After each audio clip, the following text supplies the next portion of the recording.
You're now tuned in to the Free Play Media Podcast Network.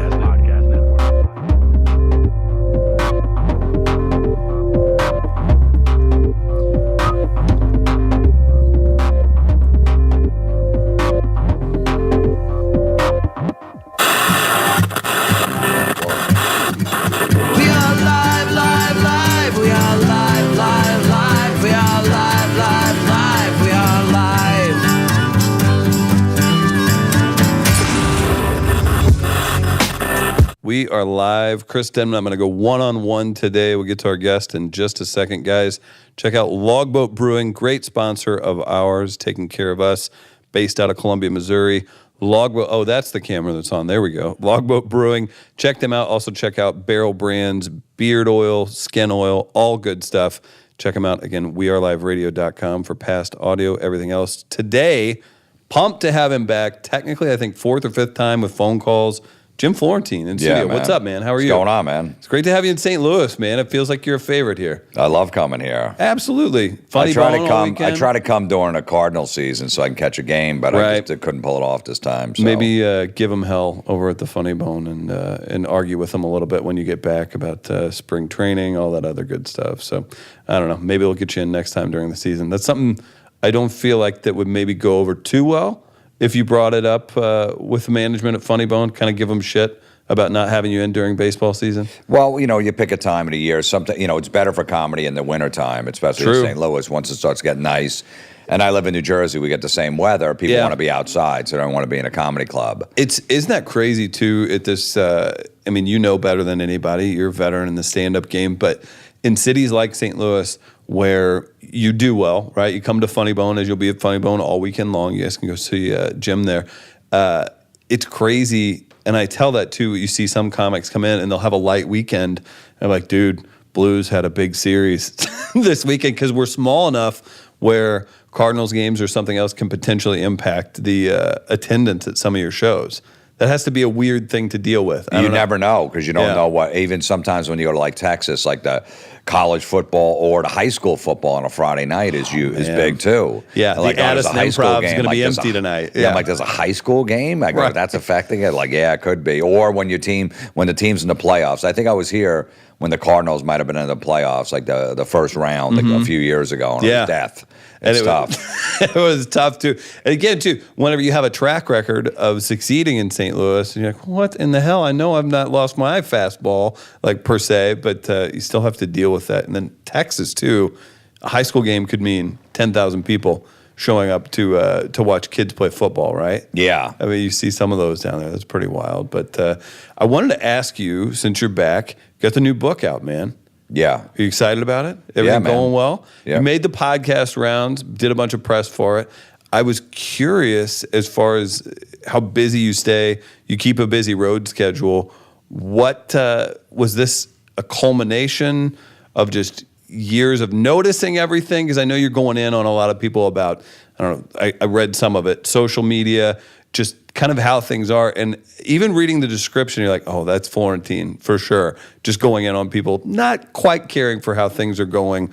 What was the process like, and how has it gone so far putting out the book? Well, yeah, it's based off my podcast that I do, where I just, a lot of it's just me ranting about different stuff. So I have people out, anyone that listens, I said, if you see like a bad Facebook post or, whatever, or something on social media, send it to this email address. So I get tons of stuff get sent in, and then I just look at it, I say, okay, I could definitely tear this apart. Have we always been this bad, or are we just more available that people can find out?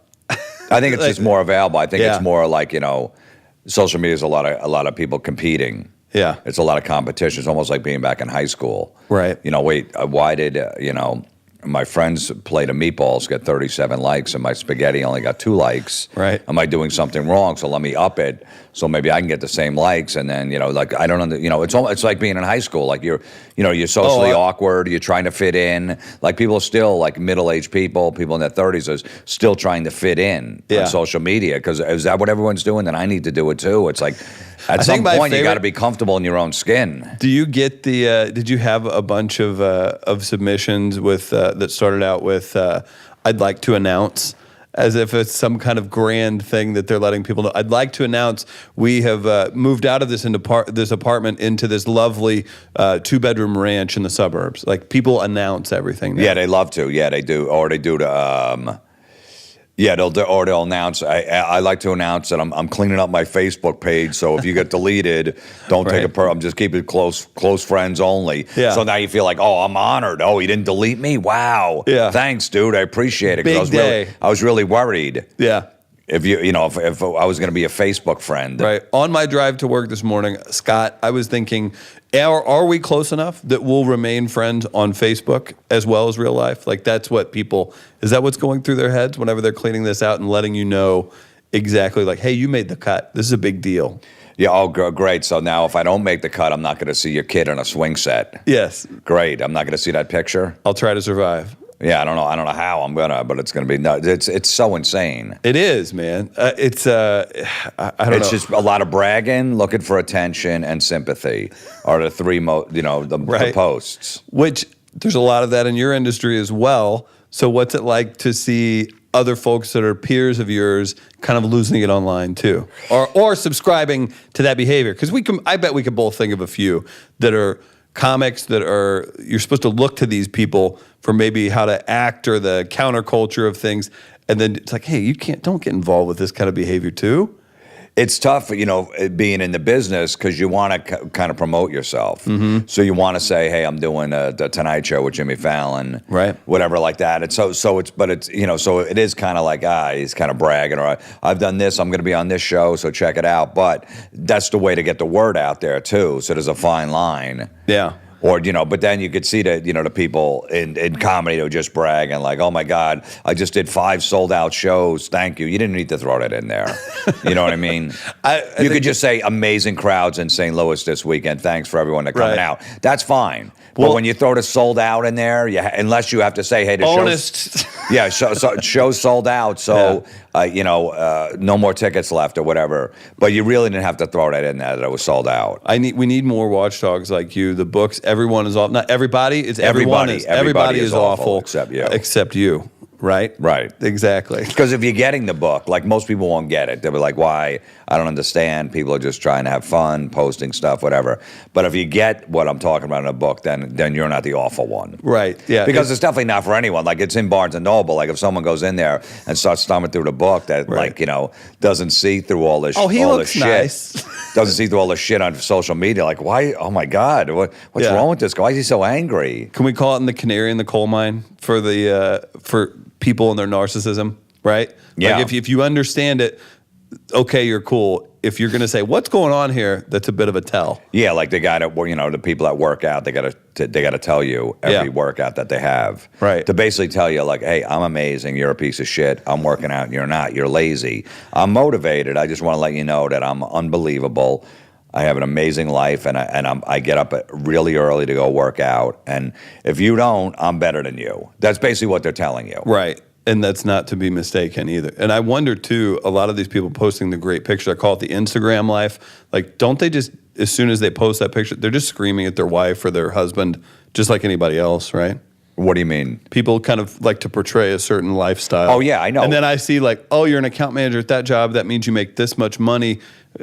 Something's not like, I'm waiting for the 4 years from now where you're like, well, I'm contemplating suicide because of credit card debt and all this other horrible stuff that I don't put out there online. Well, yeah, you get that, or the couple that are having problems. Oh, yeah. And then Valentine's Day comes and they post their boat. I have the most amazing husband in the world. Look what he got me. And she takes a picture of the flowers and the candy and then the restaurant they went to and then the earrings he got her. And you're like, wait a minute, I was just talking to you 2 days ago. You're ready to leave him. Yeah. You were just calling him the biggest piece of shit and you're already looking for apartments. So but this amazing, 2 days later, look at this. At a certain level of fame, too, if old boy has been sending dick pics through messages or something, too, those women now come out, oh, this is your great relationship you're part of. Well, what about this from 4 days ago? You guys were there then, right? I mean, that's what you see. You see some pushback from that a little bit. I feel like there's a little bit of that with the president right now,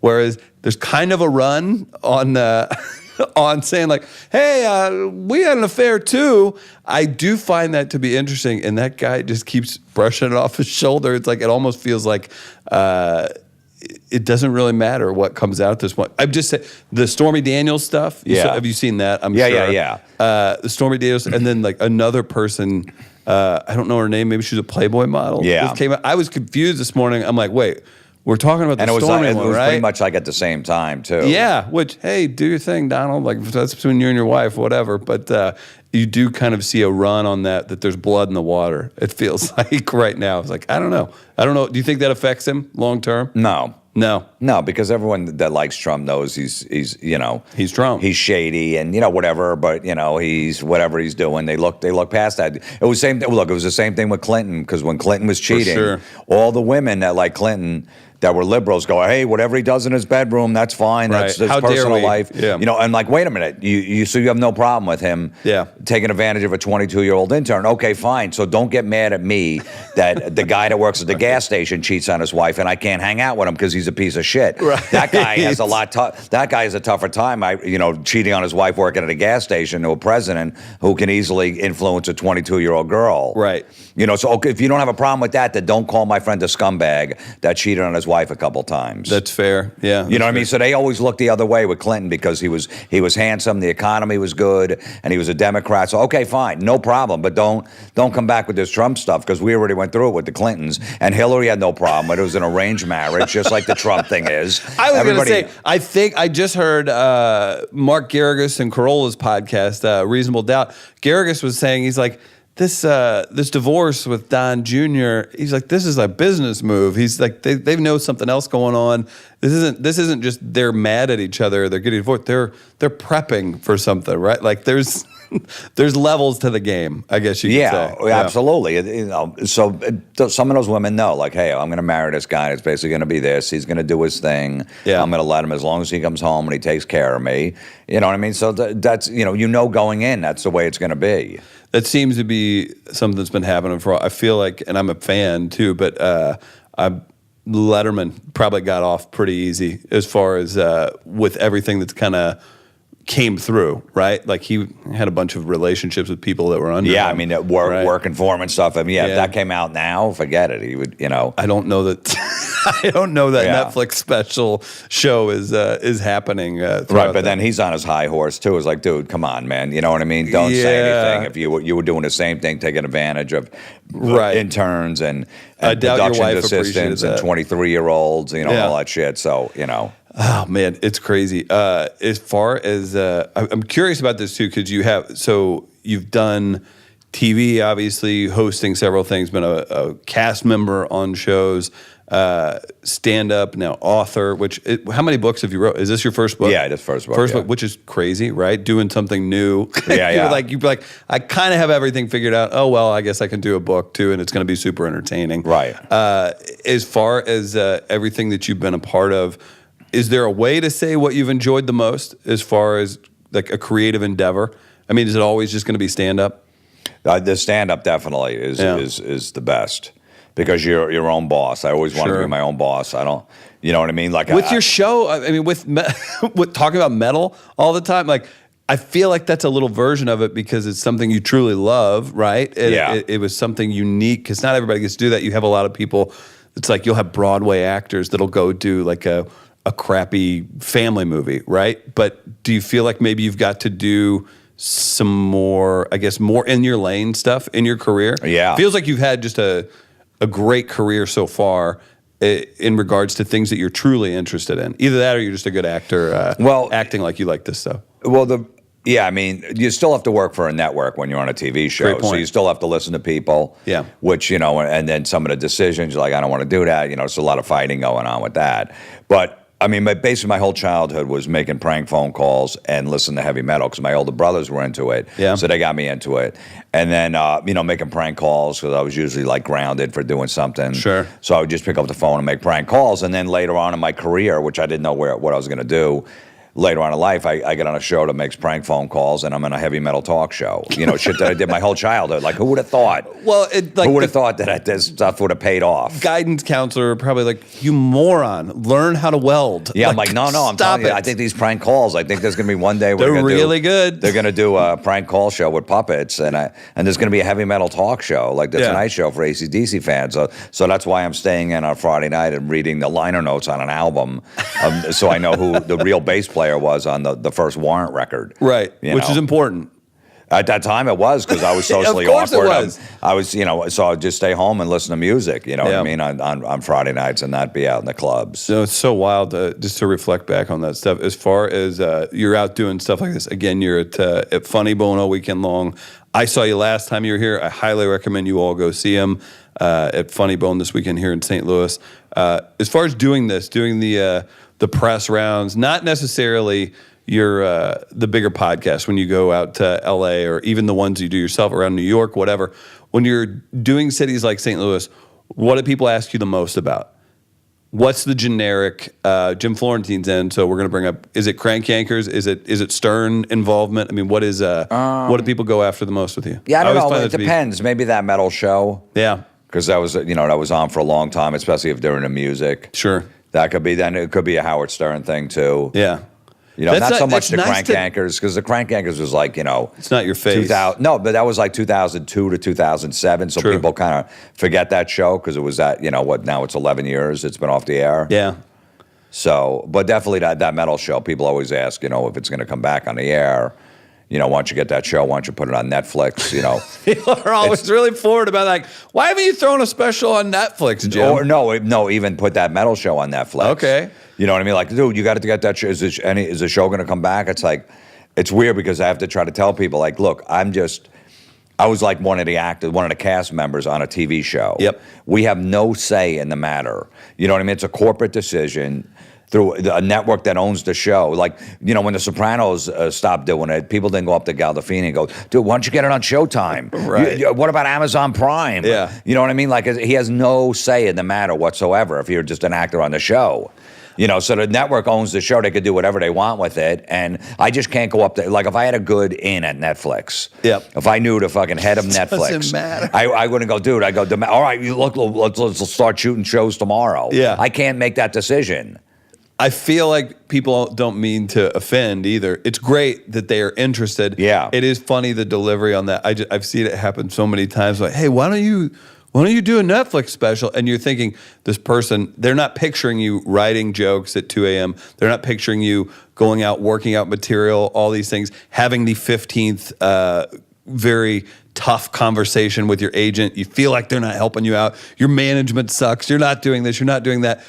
It's not like they don't think about you, that you are out there grinding in that process. And if the process is going to pay off with a TV show on Netflix or a special on Netflix, then so be it. But you are so far removed from that end decision, it's almost so far, unfathomable. I get it all the time, because I got a D4. It's like, you should be doing, animated movies, doing voiceovers. You should be in the new, whatever big movie's out. You know what I mean? How come you're not doing Cars 3? Right. I'm like, yeah. They go, would you like to? I go, no, I never thought about that. I go, hate look, money. You'd be perfect as a villain. Your voice. I go, okay, this is the deal. I go, if you get me a role on there, you get me a voiceover to do one of those characters, I will give you 50% of the money. 50%? Not even 10. That's a decent rate. An agent gets 10. I'm going to give you 50% or whatever. If I get $1 million, I'm going to cut you a check for $500,000. So go out there and pitch me. Go get it. And let me know, and I'll give you 50%. Yeah, it's crazy, too, when you start kind of chipping away at that, and then you hear of guys, they'll get mad at their agents because they're not active enough. And then you have a conversation with somebody,